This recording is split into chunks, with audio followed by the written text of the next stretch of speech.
पाल के जो भी छात्र हैं वो उन्होंने ग्रामीण परिवेश का जो पार्ट है उसको यहाँ पर हम लोग देखेंगे। ग्रामीण परिवेश में कौन कौन से प्रश्न आए हुए थे और उसके आंसर क्या हैं।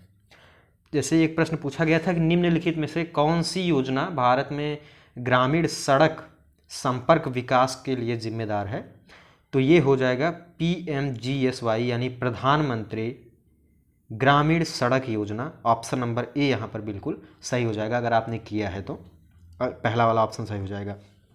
अगला एक और प्रश्न है कि निम्नलिखित में से किस योजना का उद्देश्य पूरे देश में महिला स्व सहायता मॉडल को सशक्त बनाना था। इसमें से कौन सी ऐसी योजना है। इसमें साथियों जो सही ऑप्शन हो जाएगा वो हो जाएगा राष्ट्रीय ग्रामीण आजीविका मिशन। ऑप्शन नंबर सी यहाँ पर बिल्कुल सही हो जाएगा। यही महिला स्व सहायता मॉडल का सशक्त बनाना था।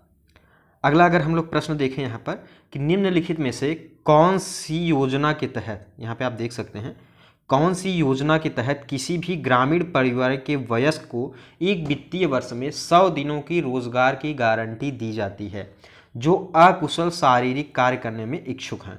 तो इसमें बहुत ही महत्वपूर्ण ये क्वेश्चन भी है और ये क्वेश्चन भी पूछा भी गया। तो इसमें सही ऑप्शन दोस्तों जो हो जाएगा वो हो जाएगा ग्रामीण रोजगार गारंटी योजना। ऑप्शन नंबर डी यहाँ पर सही हो जाएगा। एक और प्रश्न है कि भारत सरकार की निम्नलिखित में से कौन सी योजना विधवाओं, बुजुर्गों, विकलांग लोगों को पेंशन के रूप में वित्तीय सहायता देता। आपने सुना होगा विधवा पेंशन, बुजुर्ग पेंशन, विकलांग पेंशन। कौन सा ये जो है भारत सरकार की योजना है जिसके तहत ये दी जाती है। तो इसमें मेरे दोस्तों जो सही ऑप्शन हो जाएगा वो कौन सा हो जाएगा यहाँ पर, वो हो जाएगा NSP। ऑप्शन नंबर बी यहाँ पर बिल्कुल सही हो जाएगा, NSP के तहत।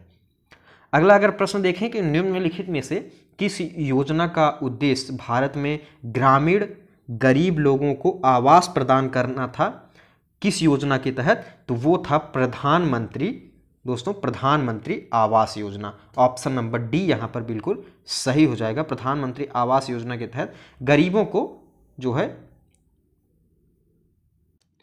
आवास देने की बात यहाँ पर की गई थी।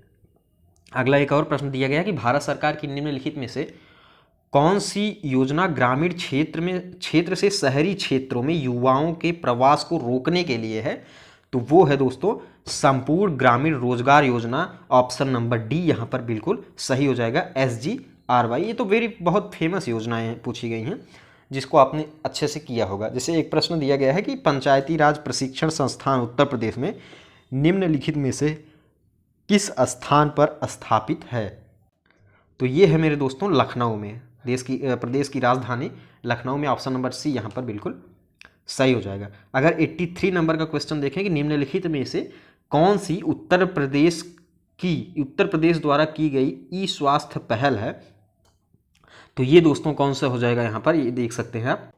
उत्तर प्रदेश के द्वारा जो शुरू की गई है वो उत्तर प्रदेश HMIS स्वास्थ्य प्रबंधन सूचना तंत्र। ऑप्शन नंबर ए यहाँ पर सही हो जाएगा।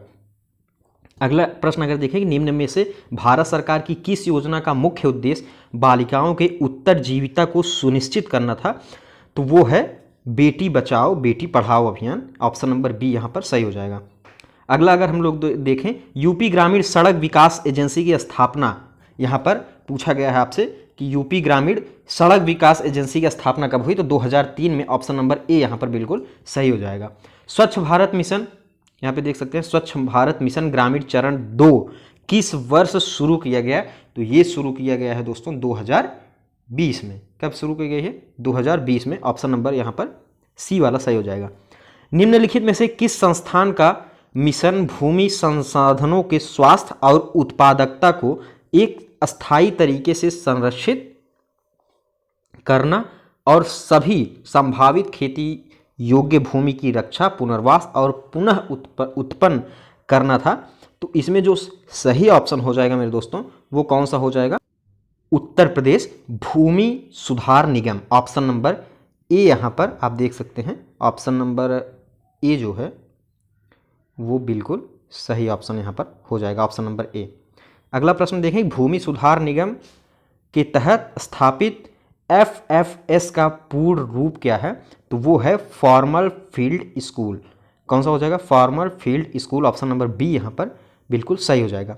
केंद्र सरकार ने निम्नलिखित में से कौन सी योजना के तहत धुआं मुक्त ग्रामीण भारत की परिकल्पना की थी, यानी धुआं से मुक्त हो, तो वो हुआ था प्रधानमंत्री उज्ज्वला योजना। इसके तहत क्या होता था, गैस का सिलेंडर दिया जाता था और धुआं मुक्त बनाने के लिए ग्रामीण क्षेत्रों की अर्थव्यवस्था और बुनियादी ढांचों को मजबूत करने के लिए 2021 में निम्नलिखित में से कौन सी योजना शुरू की गई, तो इसमें जो सही ऑप्शन हो जाएगा वो कौन सा होगा मेरे दोस्तों, ये हो जाएगा यूपी मातृभूमि योजना। ऑप्शन नंबर ए यहाँ पर बिल्कुल सही हो जाएगा, यूपी मातृभूमि योजना। अगला देखिए, निम्नलिखित में से कौन सी योजना दुर्व्यापार और व्यावसायिक यौन शोषण के पीड़ितों के दुर्व्यापार की रोकथाम और बचाव, पुनर्वास और पुनः एकीकरण के लिए किया जाता था, एकीकरण के लिए है। यहाँ पे देख सकते हैं आप, यहाँ पे प्रश्न देख सकते हैं, निम्नलिखित में से कौन सी योजना हमारे देश के पारंपरिक कलाओं, शिल्पों के संरक्षण और अल्पसंख्यक समुदायों के पारंपरिक कारीगरों और शिल्पकारों की क्षमता का निर्माण के लिए है, तो यहाँ पे हो जाएगा ऑप्शन नंबर सी, उस्ताद योजना। उस्ताद योजना इज राइट आंसर यहाँ पर हो जाएगा। अगला अगर हम लोग देखें कि निम्नलिखित में से कौन सी योजना गैर कृषि गतिविधियों में महिलाओं की उद्यमशीलता और कौशल के विकास के माध्यम से महिलाओं के आर्थिक सशक्तिकरण का प्रावधान करती है, तो इसमें जो सही हो जाएगा वो हो जाएगा ट्रेड योजना। ऑप्शन नंबर ए यहाँ पर सही हो जाएगा, ट्रेड योजना। अगर अगला हम लोग प्रश्न यहाँ पर देखें कि निम्नलिखित में से कौन सा मंत्रालय या नोडल विभाग आजीविका, राष्ट्रीय आजीविका मिशन को संभालता है, तो ये कौन सा हो जाएगा दोस्तों, ये हो जाएगा यहाँ पर आप देख सकते हैं, ये हो जाएगा ग्रामीण विकास मंत्रालय। ऑप्शन नंबर बी यहाँ पर सही हो जाएगा, B is the right answer this question. अगला देखें तो सौर फोटोवोल्टिक सिंचाई पंप योजना के तहत छोटे और सीमांत किसान केंद्र सरकार की सब्सिडी के अलावा 1800 वाट सरफेस सोलर पंप के लिए कितने अनुदान के पात्र हैं, तो वो हैं ऑप्शन नंबर बी यहाँ पर सही हो जाएगा 30%। अगला देखें, कन्या विद्या धन योजना के तहत आर्थिक रूप से कमजोर परिवार की लड़कियां जो हाई स्कूल पास कर उच्च शिक्षा प्राप्त यानी इंटर में नाम लिखाने के लिए लिखाना चाहती हैं, एक मुश्त राशि प्रदान की जाती है, वो राशि कितनी है, वो राशि है 30,000। ऑप्शन नंबर सी यहाँ पर बिल्कुल सही हो जाएगा। अगला देखें, स्वच्छ भारत मिशन को निम्नलिखित में से किस मंत्रालय द्वारा नियंत्रित किया जाता है, तो स्वच्छ भारत मिशन है, तो ये हो जाएगा ऑप्शन नंबर बी यहाँ पर सही हो जाएगा, पेयजल और स्वच्छता मंत्रालय। ऑप्शन नंबर बी यहाँ पर सही होगा।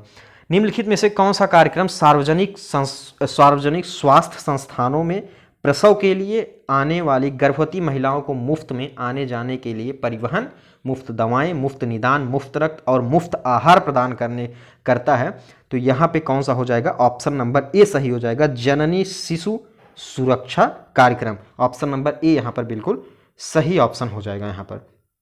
अगला अगर हम लोग देखें, निम्न में से किस मंत्रालय या नोडल विभाग की केंद्र में एकीकृत बाल विकास सेवा योजना के कार्यान्वयन की प्राथमिक जिम्मेदारी है, तो ये है महिला एवं बाल विकास मंत्रालय। अगला देखें कि निम्न में से कौन सी योजना पंचायत राज मंत्रालय द्वारा गांव की आबादी के सर्वेक्षण और ग्राम क्षेत्रों में उन्नत प्रौद्योगिकी के साथ मानचित्रण के लिए है, तो यहाँ पे सही ऑप्शन कौन सा हो जाएगा, वो हो जाएगा ऑप्शन नंबर सी, स्वामित्व योजना। तो ये प्रश्न थे आपके जो ग्रामीण विकास से पूछे गए थे। आप अपने आंसर्स को मिलाइए और कमेंट करिए कि आप कितने प्रश्न आपके सही हो रहे हैं, और चैनल को सब्सक्राइब कर दीजिए, क्योंकि आगे सारे एग्जाम्स के से रिलेटेड आपके जो वीडियोस हैं वो आपको नोटिफिकेशन के द्वारा तभी मिल पाएंगे। सब्सक्राइब भी करिएगा और बेल आइकन को भी प्रेस करिएगा।